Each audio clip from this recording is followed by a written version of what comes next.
Hello everyone and welcome to History of the Second World War, episode 125, the September Campaign Part 17, A War on Two Fronts.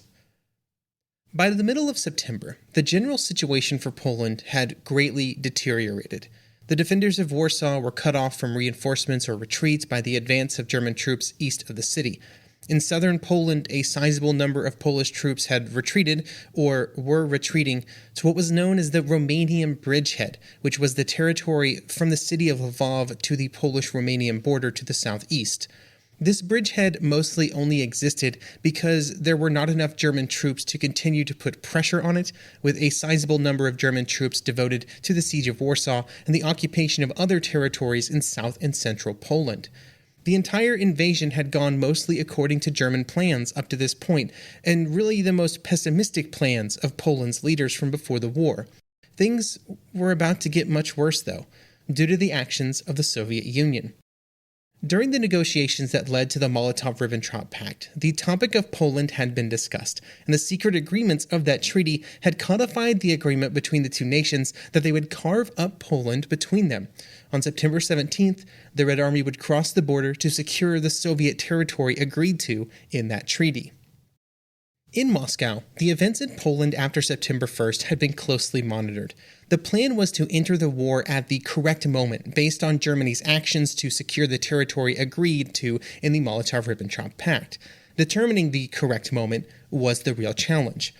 The goal was to capture Polish territory as easily as possible, which required not entering the conflict too early, where real Polish resistance might be encountered, but also not so late that the Germans had already won the war and captured all of Poland. This might have been relatively easy if the conflict had been contained to just Germany and Poland, but the declarations of war by France and Britain made things a bit more challenging. The goal was to not appear to be Germany's military ally, which might have brought Britain and France into a war with the Soviet Union, which was not desired by Stalin and the Soviet government.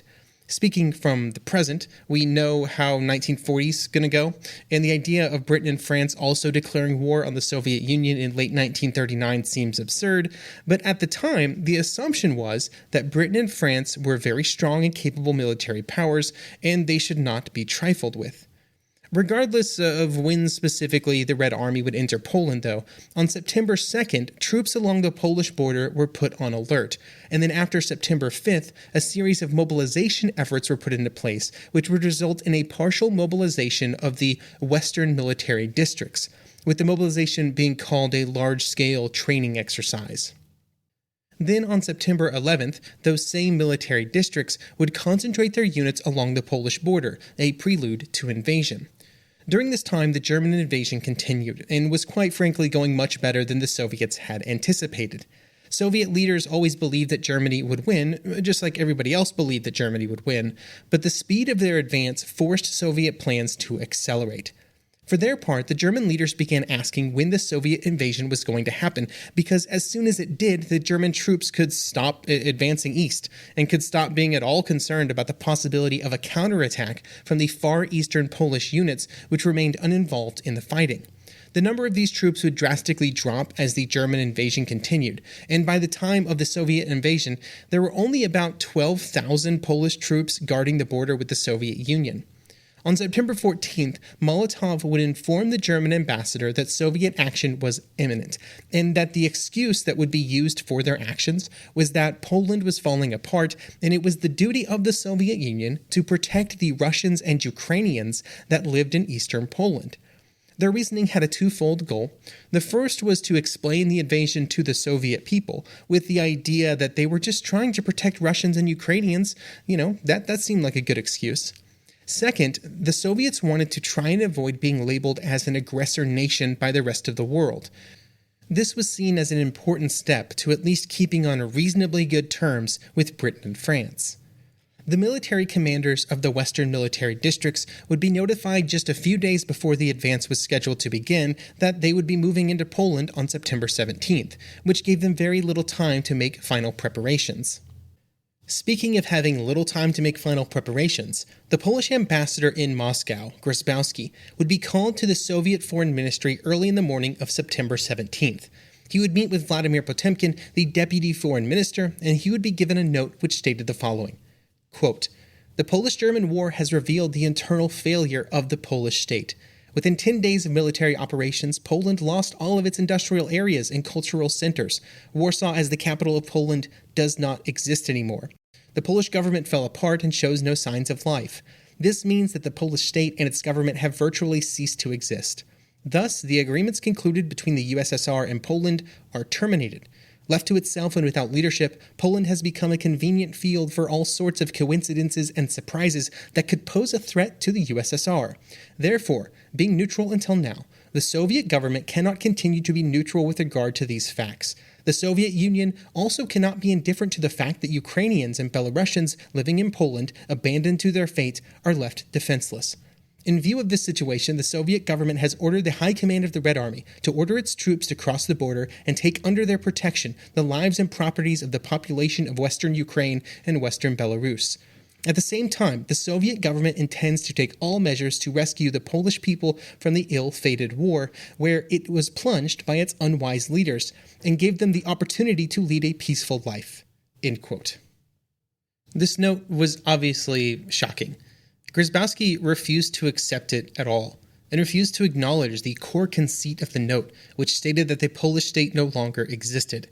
However, there was not any real action that he could take against what the Soviets were doing, and so he left, and immediately went back to the Polish embassy to inform the foreign ministry back in Poland what was happening. Potemkin would then have a messenger take the note directly to the Polish embassy, delivering it due to Grzybowski's refusal to take it with him. In the hours that followed, Soviet forces on the border would begin their invasion. At a high level, the invasion had two purposes. The first was to advance to and capture the most important population centers in eastern Poland, Vilno, Grodno, Brest, and Lvov. The second purpose was to simply advance along a broad front, roughly to Grodno in the north, Brest on the Bug River in the center, and Lvov in the south, as the rough areas where the Molotov-Ribbentrop Pact had specified were kind of the limits of what would be Soviet territory. At a high level, this was all very reasonable and rational, while at the detail level, there was generally a whole lot of chaos. The Red Army pushing west was under the command of General Kovalev and his Belarusian front, and General Timoshenko and his Ukrainian front. In totality, there was around 500,000 combat troops in these two formations, dwarfing the number of Polish defenders in eastern Poland, which were under 20,000 generously. The Polish forces in the areas being invaded by the Red Army also had no real understanding of what was happening. There had not been a public declaration of war or any information sent to them warning of the impending Soviet actions. This meant that all along the front, the general reaction of the Polish border guards was a belief that the Soviets were actually coming to help them in their fight against Germany. This was not an unreasonable assumption. There had been countless discussions among nations during the interwar period trying to make a Soviet-Polish agreement work that would allow the Red Army to move through Poland to attack Germany if it was required.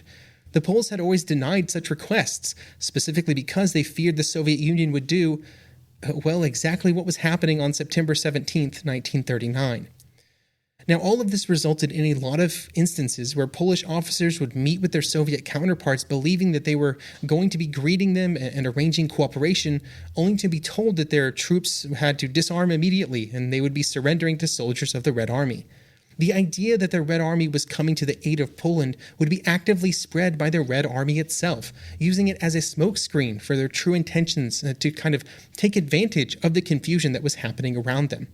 Later in the day, a message would be sent to all Polish units in eastern Poland to let them know what was happening, that the Soviets were invading and that they should endeavor to resist. But by that point, it was too late for the regions closest to the border. Polish leaders who had evacuated to the Romanian bridgehead over the previous week were just as shocked as everybody else when news of the impending and then active Soviet invasion arrived. For the Polish military, what had been an impossible situation somehow got worse. I mean, there weren't really any real options on how to react to what was happening.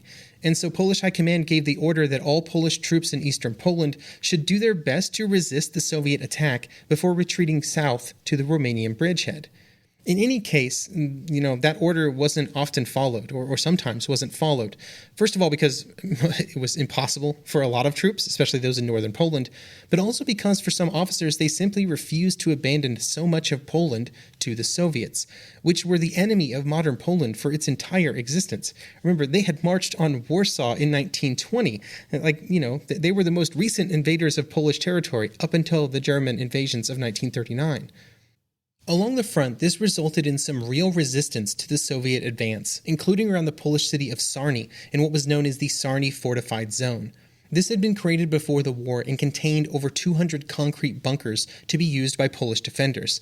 And this meant that what the Red Army troops of the 60th Division found was not a feeble resistance, but instead a determined and well-prepared response. On the night of September 18th, they would make their attack, and it would not go well. There would be heavy casualties due to the volume of Polish fire and the very, basic, some historians might call it mindless, advance of the Soviet troops against the Polish positions. But even here, where there was a well-prepared and determined Polish defense, they would still have to retreat after only 24 hours due to simply running out of ammunition. They would join other troops that would retreat to the west and towards the city of Władimir-Volynsky, which is the modern-day city of Vladimir, Ukraine. Here, they hoped to regroup and present a new resistance, but this was not going to happen. The commander of the 2nd Military District would instead agree to Soviet terms of surrender for all forces under his command in the region. This deal was made because the agreement was that troops would be disarmed and then allowed to evacuate the area south and into neutral Hungary. Once the surrender was complete, the officers were instead arrested by the Soviet NKVD. In Vilno in the north, which is the modern-day city of Vilnius, Lithuania, there would be 7,000 troops that would be prepared to defend the city, but most of them were volunteers or reservists. They did have a few artillery guns and machine guns, but what they didn't have was anything to deal with Soviet armored vehicles. There were attempts to make the city as hard to capture as possible, using the same kind of urban combat techniques that those in other areas were using, but there were simple limits on how long a few thousand volunteers could continue to resist against the Red Army advances. Less than a day after the Soviet forces arrived, the remaining Polish garrison of the city were already retreating towards the Lithuanian border.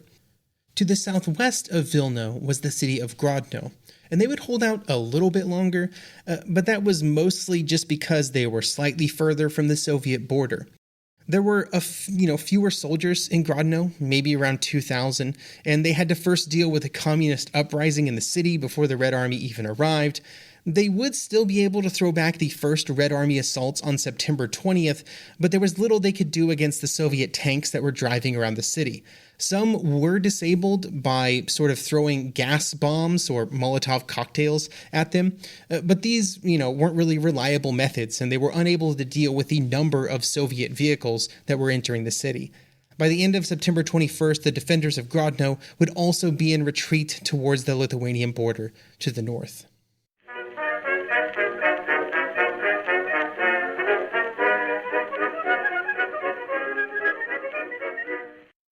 Poland during this time, there was a wide variety of experiences of those in Poland, as varied as there were a number of people in Poland at the time of the invasion. I thought it would be interesting to kind of discuss the experiences of Jan Karski, though, who would write down his experiences in the book Story of a Secret State. The book begins before the German invasion and discusses the experiences of the author during and after the September campaign. On August 23rd, Karski was informed via a policeman and a slip of red paper that he was part of the secret Polish mobilization efforts that would occur during the last part of August before the German invasion. He only had a few hours to get ready and leave to join his artillery unit after that notification arrived. At that moment, there was not a lot of fear for Karski because there had been other partial mobilizations over the previous months and years that had not resulted in war. And Karski just assumed that the current mobilization was more of a declaration and example of how prepared Poland was to defend itself. It was only when he arrived at the rail station that he realized the size of the mobilization, with the station swamped by residents of Warsaw on their way to defend the front. once Karski and the other soldiers reached their mobilization destination, Karski explains what it was like in the officers' club, with Karski being a second lieutenant. Quote, "It is difficult to explain why, but in the evenings at the club, by almost mutual consent, we tended to shy off any political topic that seemed likely to prove either too controversial or too weighty. When we did, at length, launch upon a consideration of the present position and the possibilities that were in store for us, our opinions tended to confirm each other and finally congealed into a uniform optimism that served admirably to protect us from doubt and the need to think clearly about the complex changes that were taking place in the structure of European politics with a rapidity that we could not and did not want to understand." After the German invasion on September 1st, Karski and his units of artillery would not be able to really do very much, with only a few batteries being able to even fire against German troops before they were forced to retreat. They were attacked by the Luftwaffe early in the day before being ordered to retreat from the area later that same day. Then the next day, their train was taking them to the east, and that was bombed by German planes again, with several train cars being destroyed, leaving the entire unit without transportation. Karski would explain what happened next like this. Quote, "The survivors left the wreckage of the train, and without bothering to organize or form ranks, proceeded on foot in the easterly direction. We were now no longer an army, a detachment, or a battery, but individuals wandering collectively towards some wholly indefinite goal. We found the highways jammed with hundreds of thousands of refugees, soldiers looking for their commands, and others just drifting with the tide. This mass of humanity continued to slowly move eastward for 2 weeks." End quote. As they continued moving east, they would move through areas that had already been visited by German bombers, while also hearing scraps of news about places in Poland falling to the German advance. In several instances, German ground attack aircraft would also strafe the retreating Polish columns, and this would continue until September 18th, at which point Karski approached the outskirts of Tarnopol in eastern Poland. News arrived that the Soviets had crossed the border, in the form of a messenger that was delivering the news up and down the column of retreating troops. Not long after Soviet forces appeared and blocked their path, a Polish officer would go talk to them, and the message that he brought back with him was confirmation of the Soviet invasion. And the message delivered would be, quote, "The Soviet army crossed the frontier to join us in the struggle against the Germans, the deadly enemy of the Slavs and of the entire human race. We cannot wait for orders from Polish High Command. There is no longer a Polish High Command nor a Polish government. We must unite with the Soviet forces. Commander Ploskov demands that we join his detachment immediately after surrendering our arms. These will be returned to us later. I inform all officers within hearing of these facts and order all non-commissioned officers and soldiers to comply with the request of General Ploskov. Death to Germany, long live Poland and the Soviet Union." This is a fantastic example of the Soviets using the confusing situation to get the Poles to surrender and to give up their arms and then to never give them back. In this case, the soldiers were told to surrender whatever weapons they still possessed, and then Karski and all those that were with him were prisoners of the Soviet army.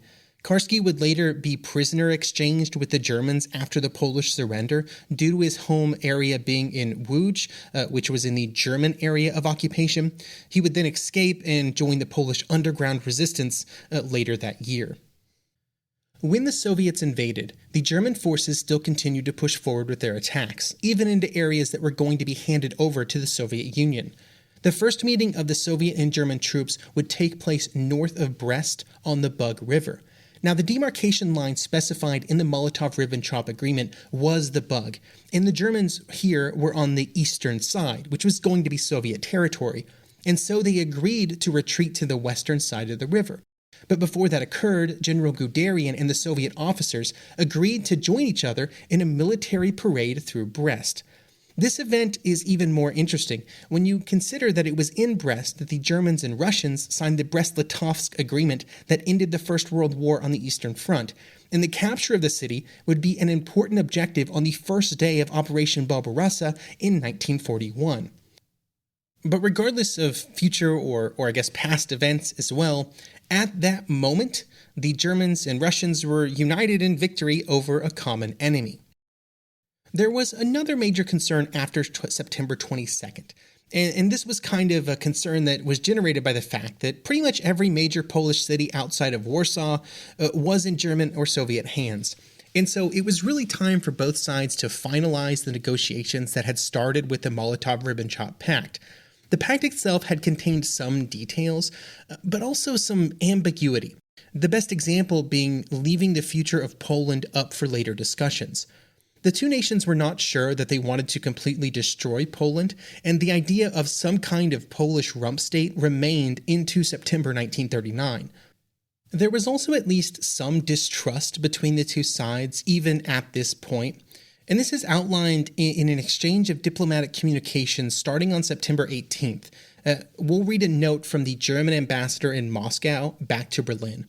Quote, "In the course of the conversation which I had last night with Stalin, Stalin said somewhat suddenly that on the Soviet side there were certain doubts as to whether the German High Command, at the appropriate time, would stand by the Moscow agreements and would withdraw to the line that had been agreed upon. His concern was based on the well-known fact that all military men are loath to give up occupied territories." End quote. To this message, Ribbentrop would respond with this message the next day. Quote, "I request that you tell Mr. Stalin that you reported to Berlin about your conference with him and that you are now expressly directed by me to inform him that the agreements which I made on the authorization of the Führer at Moscow will of course be kept, and that they are regarded by us as the foundation stone of the new friendly relations between Germany and the Soviet Union." End quote. After the launching of the Soviet invasion, and as it looked like the war in Poland was going to be wrapping up soon, there would be a push for final negotiations on the future of Polish territories, with the German ambassador in Moscow stating, quote, "Molotov stated to me today that the Soviet government now considered the time has come to establish definitively, jointly with the German government, the structure of the Polish areas. The Soviet government wishes to commence negotiations on this matter at once and to conduct them in Moscow, since such negotiations must be conducted on the Soviet side by persons in the highest positions of authority who cannot leave the Soviet Union." End quote. The response from Berlin would be in agreement that negotiations would begin soon, and Ribbentrop would again agree to fly personally to Moscow to expedite the discussions. While the Polish leaders were reeling from the Soviet announcement and invasion, and the Germans and Soviets were getting together to decide what was going to happen next, in London and Paris, the governments of Poland's two Western allies were mostly just concerned about staying out of things. Both governments were technically within the bounds of their agreements to Poland when they decided not to declare war against the Soviet Union. The alliance documents that had been signed between the three nations, or the two nations in Poland, were clearly targeted at Germany. For the British, their agreement had used the phrase a European power, which I guess you could argue the Soviet Union wasn't. While in the secret protocol signed as part of that agreement, the two nations directly name Germany as the nation that sort of they're allied against. But in fact, neither nation would even break diplomatic relations with the Soviet Union after their invasion of Poland. There were generally more concerns about ensuring the continuation of trade agreements than of clashing with Soviet leadership at that point in time, in September 1939. It was certainly an example of two nations obeying the letter, but not necessarily the spirit of their agreement with Poland in this case. As you know, I also try not to look too far ahead in these episodes, but right now I'm doing a lot of reading for the Winter War episodes that are going to be released early next year, and I found it really interesting that Britain and France would come closer to entering the war against the Soviet Union in 1940, after the start of the Winter War between Finland and the Soviet Union, than they would be after the Soviet invasion of Poland in September 1939. And there were no agreements at all between the two Western nations and Finland. I guess that story will continue in a few months when we get to those episodes. Back in Poland, all that mattered is that no help was coming. And so as the Soviet forces advanced further and further west, the Romanian bridgehead began to disappear. Eventually, Polish leaders, civilians and soldiers alike that were near the Romanian border would start to cross over. On September 17th, the final orders from Polish military command, given in a radio address, were for any military or government personnel to attempt to evacuate to Romania or Hungary. Thousands would be able to cross the border with Romania, with many of them being able to continue on their journey to Western Europe to continue the fight. But as these troops evacuated the country, not all Polish resistance was yet over. By the end of September 19th, the number of areas of Polish resistance to either German or Soviet invaders were dwindling rapidly, but they were still out there. Next episode will cover the end of Polish resistance in two of those areas, Lvov and in the far north in Westerplatte.